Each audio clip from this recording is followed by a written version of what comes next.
రాష్ట్ర ప్రభుత్వం senior citizen ఎంతో కాలంగా ఎదురుచూస్తున్న డిజిటల్ సీనియర్ సిటిజన్ కార్డులను ఇచ్చేందుకు ముందుకు రావడం అభినందనీయమని senior citizen organisation president Buddharaju Satyanarayanaraju పేర్కొన్నారు. ఈ సందర్భంగా బుద్ధరాజు సత్యనారాయణరాజు మాట్లాడుతూ సీనియర్ సిటిజన్ కార్డులను పొందేందుకు 4వ డివిజన్ శ్రీనగర్లో గల శ్రీ దుర్గాదేవి ఆలయం వద్ద గల అపార్ట్మెంట్లో గల సీనియర్ సిటిజన్ ఆర్గనైజేషన్ కార్యాలయంలో అప్లికేషన్లు అప్లోడ్ చేస్తున్నట్లు వెల్లడించారు.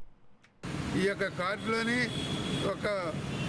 ఏవైతే ఉన్నాయో ముందుగా ఆధార్ కార్డు, రేషన్ కార్డు, మన బ్లడ్ గుర్తింపు అయినటువంటి నమూనా, మరి ఏ పాజిటివా బి పాజిటివ్ అన్నది డాక్టర్ సర్టిఫికెట్, ఈ 3 జతపరిచి ఒక ఫారం తోటి నింపి అది ఏ సచివాలయం పరిధిలో ఉన్నారో మళ్ళీ గమనించండి, ఏ సచివాలయం పరిధిలో ఉన్నారో సీనియర్ సిటిజన్స్ ఆ సచివాలయానికే వెళ్ళాలా.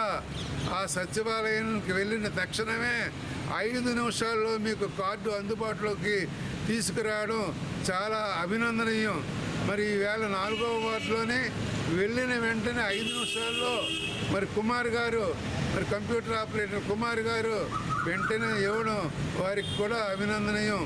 మరి ప్రతి వారు కూడా జిల్లాలోని కాకుండా రాష్ట్రంలో కూడా అందరూ కూడా ఈ కార్డు తీసుకోవాలా.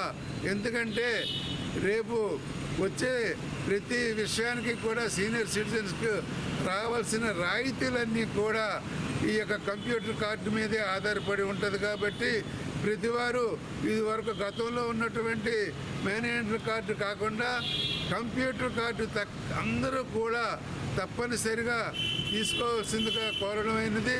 మరి మీరు ఏ వార్డు అయితే ఉంటారో ఆ వార్డులోకే వెళ్ళి తీసుకోవాలా. ఎటువంటి అపోహలకు పోకుండా ప్రతివారు ఈ యొక్క మరి సదుపాయాన్ని వినియోగించుకుంటారని కోరి ప్రార్థిస్తూ ఉన్నాం.